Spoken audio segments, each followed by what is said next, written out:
فرحانة برشا نشوفكم اليوم في بيت السفيرة في تونس. Mesdames et messieurs, chers amis de la presse tunisienne, Monsieur le Président du MUSEM, cher Pierre-Olivier Costa, Monsieur le Président des musées d'Orsay et d'Orangerie, cher Sylvain Amic, chers collègues, je crois que la plupart des chefs de service et beaucoup de leurs collaborateurs sont parmi nous ce soir, chers invités, je suis moi aussi très heureuse de vous retrouver aujourd'hui pour ce moment d'échange et de convivialité, ce moment d'amitié. Je suis tout juste de retour de Paris où j'ai participé à la 30e conférence des ambassadrices et des ambassadeurs, un rendez-vous annuel qui avait été lancé par Alain Juppé il y a maintenant 30 ans, et très heureuse aussi de vous, alors que tout juste atterri, j'ai eu l'honneur d'être reçu ce matin par le secrétaire d'État aux Affaires étrangères, M. Mohamed Ben Ayed.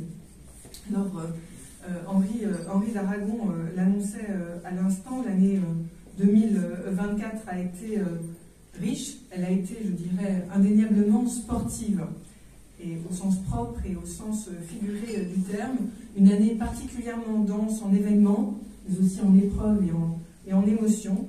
Et je ne pense pas seulement aux 3 médailles olympiques et aux 11 médailles paralympiques remportées par les athlètes tunisiens et les athlètes tunisiennes aux Jeux olympiques de Paris 2024 qui nous ont tellement fait vibrer. Cette année 2024, qui a été placée sous le signe du sport, a d'abord été une nouvelle année riche en performances, voire en records, pour notre relation bilatérale franco-tunisienne. Alors certains records tombent sans faire de bruit, mais les chiffres ne mentent pas, et je voudrais ici citer quelques performances qui le méritent particulièrement.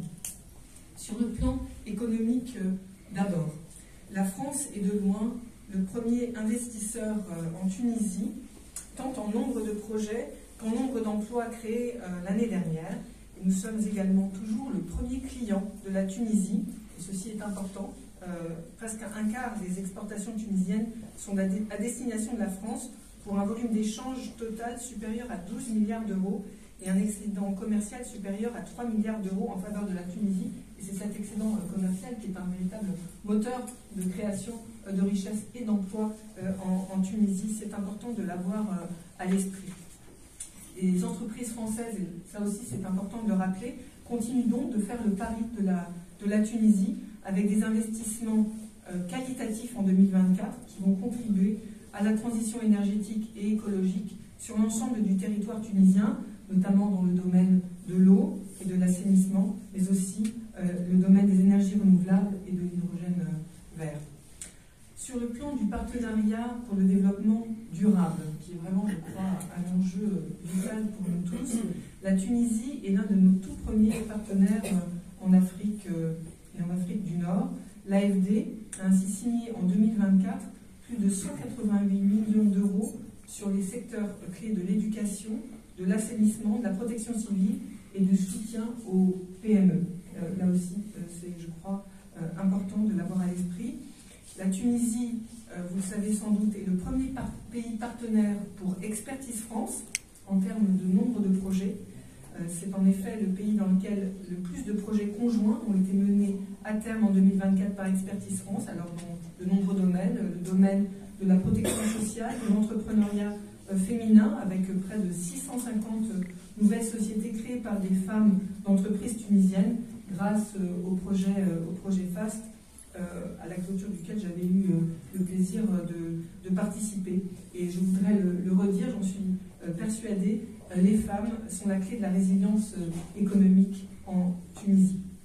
Alors sur le plan des échanges et de la coopération culturelle, 2024 également a été marqué par plusieurs événements importants. Nous avons eu l'inauguration et le lancement de l'Institut français de Sousse, qui est donc une 3e antenne de l'Institut français en Tunisie. Et je crois que l'endroit est à la hauteur de la perle du Sahel. Et si vous n'y avez pas encore été, je vous invite à aller assister à une exposition ou à une des nombreuses activités qui s'y tiennent. Et l'année 2024 a été également marquée par l'exposition Salammbô de Flaubert à Carthage, qui se tient au musée du Bardo, une exposition qui a, elle aussi, battu des records avec une affluence de plus de 25 000 visiteurs en 3 mois. C'est un beau succès dont je veux saluer ici les contributeurs tunisiens, mais également français. Et pour ceux qui n'ont pas encore vu cette magnifique exposition, vraiment, courez-y ce week-end, c'est votre dernière chance, puisque la clôture, c'est ce dimanche 12 janvier. Alors, je vous disais, c'est une année sportive, et il y a eu également, dans cette année sportive, une épreuve de relais, où la France et la Tunisie ont particulièrement brillé, et je veux parler du passage de témoin réussi entre la présidence tunisienne de l'Organisation internationale de la francophonie et la présidence française, avec la participation du chef de gouvernement Kamel Madouri au sommet de Villers-Cotterêts au mois d'octobre dernier. Villers-Cotterêts, où a été inaugurée la Cité internationale de la langue française, qui est notre maison à tous. En 2024, nous avons également apporté un appui au travail du gouvernement tunisien pour le renforcement des compétences linguistiques en français, mais aussi en arabe, des enseignants et des élèves du premier degré jusqu'à la formation professionnelle. Le multilinguisme, là aussi je veux insister, est une chance, et je sais que vos médias y sont également attachés, non seulement attachés, mais je voudrais vous en être les acteurs, car la voix et la plume des Tunisiens portent aussi bien dans le monde arabe que dans l'espace francophone sur les 5 continents. Et pour terminer ce tour d'horizon sportif de l'année 2024, je voudrais également saluer votre engagement, car le journalisme est un sport de combat. Et je le dis avec toute l'admiration que je porte pour les journalistes et les professionnels des médias que vous êtes, infatigables combattants de la liberté d'informer. J'étais cette semaine, je l'ai dit, à Paris pour la 30e conférence des ambassadeurs et ambassadrices, lors de laquelle les autorités françaises nous ont rappelé, à moi et à mes collègues, la solidarité historique de la France avec tous les combattants de la liberté, et ont souligné combien votre travail, celui de fournir aux citoyens une information fiable, de qualité et indépendante, est essentiel pour la vitalité et la paix de nos sociétés, et je dirais également du monde. Le réseau diplomatique français restera mobilisé pour la liberté et le pluralisme des médias, qui nous tient à tous, Français et Tunisiens, particulièrement à cœur. Alors maintenant, le moment est venu de me tourner vers l'avenir, vers cette année 2025, qui va être une année, là aussi je l'espère et je nous le souhaite, une année majeure pour la poursuite et l'approfondissement de notre partenariat de confiance mutuellement bénéfique entre la Tunisie et la France, pour l'amitié entre nos peuples et plus largement entre les 2 rives de la Méditerranée. Vous le savez, nous allons célébrer les 30 ans de l'accord d'association entre l'Union européenne et la Tunisie, un accord qui a été signé sous présidence française du Conseil de l'Union européenne le 17 juillet 1995. Et c'était le premier accord de ce type entre l'Union européenne et un pays du sud de la Méditerranée. La Tunisie, pays méditerranéen par excellence, était déjà à l'avant-garde. Ce 30e anniversaire est l'occasion de renforcer encore davantage notre coopération sur un pied d'égalité et dans le respect des principes et valeurs qui nous unissent pour faire face aux grands défis systémiques de notre temps et pour faire face aux préoccupations concrètes vitales pour nos concitoyens, qu'il s'agisse de l'eau, de l'accès à une énergie verte et bon marché, de la lutte contre les pandémies, de la maîtrise des technologies numériques et notamment de l'intelligence artificielle, de la protection de l'environnement et du littoral, de la lutte contre la pollution plastique ou encore de la formation et de l'emploi des jeunes. La vérité est que les pays de l'espace euro-méditerranéen ont tout à gagner à travailler encore davantage en commun. Et à nous de démontrer que ce partenariat, cette amitié, se traduit par des projets concrets, véritablement au service des populations, et en particulier, là j'insiste aussi à nouveau, de nos jeunesses de part et d'autre de la Méditerranée.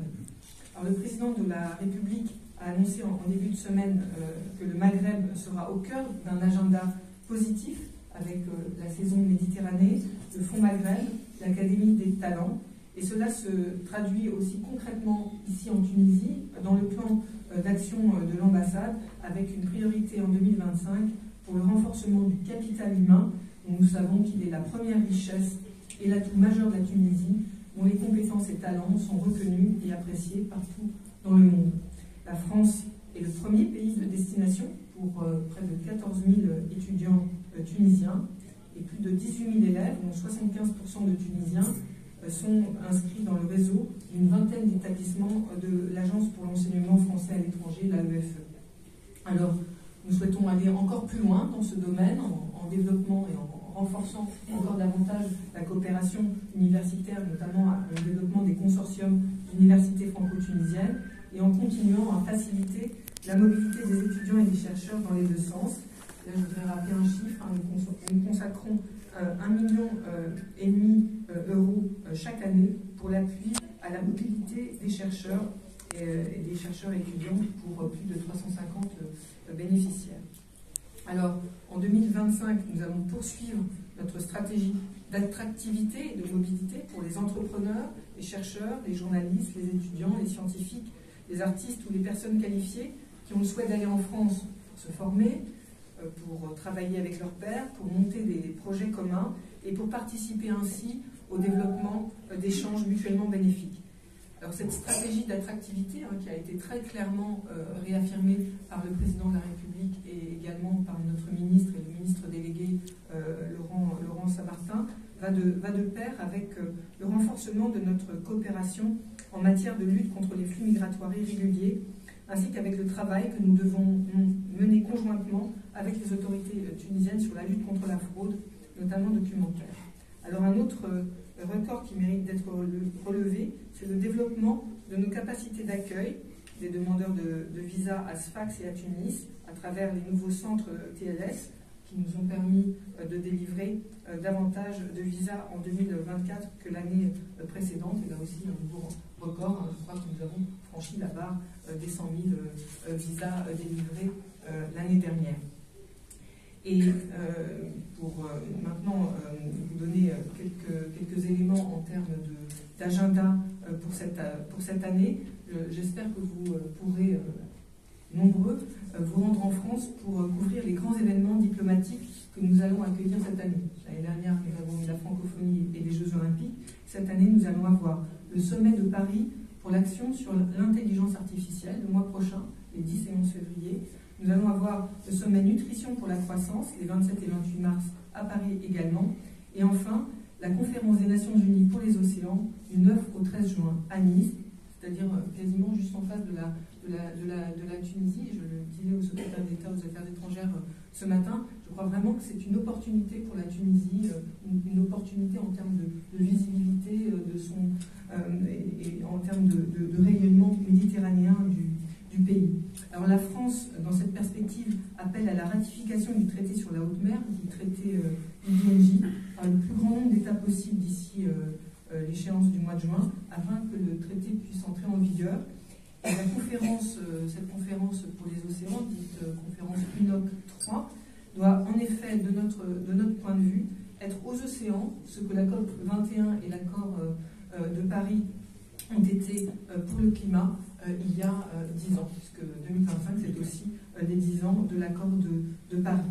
Alors pour être complète, je veux aussi mentionner un événement qui va se tenir à Tunis en avril, un grand forum de la transition écologique et énergétique qui va réunir autour de la Tunisie et de la France une dizaine de pays. Donc à vos agendas donc. Passe maintenant à l'actualité internationale de manière plus générale. 2025, c'est aussi 80 ans après la fin de la Seconde Guerre mondiale. Et on voit bien à quel point l'année 2025 doit également viser d'ouvrir un chemin crédible pour un retour durable à la paix.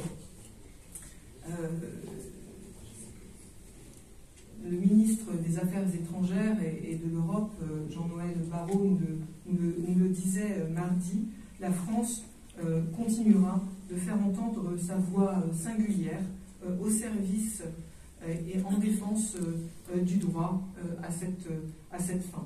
Et ramener la paix et la stabilité au Proche-Orient est notre priorité. Il est très très mobilisé sur ce sujet, comme vous l'avez constaté dans ces nombreux déplacements. Et c'est dans ce sens que vont nos efforts pour renforcer la souveraineté de l'État libanais, permettre au peuple syrien de retrouver la paix et la sécurité dans un État qui soit stable, souverain et inclusif, et pour donner aux Palestiniens les conditions pour réaliser leurs aspirations légitimes à un État souverain qui vive en paix et en sécurité aux côtés d'Israël. C'est dans cette optique que la France va organiser avec l'Arabie Saoudite en juin à New York une conférence pour la création d'un État palestinien. La France a démontré avec le cessez-le-feu, même s'il est fragile au Liban, qu'elle pouvait encore peser de tout son poids pour la paix et la sécurité internationale, et elle le fera également sur les autres théâtres de conflit, aux côtés de l'Ukraine agressée et de tous les peuples menacés par une forme de nouveau désordre planétaire qui s'accélère malheureusement sous nos yeux. Je le disais l'an dernier, nous vivons une époque brutale qui interpelle les cœurs et les consciences et qui nous appelle à la solidarité et la fraternité avec ceux qui souffrent. Notre meilleure réponse face à la montée des populismes haineux est de démontrer par des actions concrètes que nous pouvons répondre aux préoccupations des populations sur le terrain. Et c'est ce qui va guider, bien sûr, l'action diplomatique de la France, mais c'est aussi ce qui va guider mon action, l'action de l'ambassade en 2025, avec la poursuite d'une coopération dans tous les secteurs, mais notamment une coopération éducative, universitaire, scientifique, culturelle, environnementale, économique, mais aussi une coopération de défense et de sécurité qui soit véritablement en réponse aux besoins exprimés par nos partenaires tunisiens. Et j'ai la chance et le privilège en Tunisie de disposer de toute la palette des programmes de coopération, et je veux saluer très chaleureusement les femmes et les hommes qui travaillent ici d'arrache-pied tout au long de l'année dans les différents services de l'ambassade, dans les différents services opérateurs de l'équipe France en Tunisie pour appuyer nos partenaires tunisiens. Merci à toutes et à tous. C'est vraiment un privilège de travailler à vos côtés. 2025 s'ouvre aussi avec la perspective de la tenue du Haut Conseil de coopération, le HCC, dont le principe a été acté par les gouvernements français et tunisiens, et gageons que ce rendez-vous crucial de notre relation bilatérale, qui n'a pas pu se tenir depuis le mois de juin 2021, nous permette en 2025 d'approfondir encore notre partenariat privilégié dans notre appartenance commune à la Méditerranée. Alors, belle et heureuse année 2025 à chacune et à chacun d'entre vous. J'ai également une pensée pour tous les journalistes qui nous ont quittés en 2024. Je souhaite également exprimer ma profonde sympathie à ceux et à celles d'entre vous, à ceux de vos proches qui traversent des épreuves ou qui souffraient de problèmes de santé. Bonne et heureuse année, Snin Deima. Alors je lève virtuellement mon verre à la liberté de la presse, mais surtout aussi à l'amitié profonde entre la Tunisie et la France. Et je vous invite à partager la traditionnelle galette des rois. Je le disais, les présidents du MUSEM et du musée d'Orsay sont parmi nous, et je vous invite à saisir l'occasion pour un échange également avec eux. Maintenant, place à la convivialité. Merci de votre attention.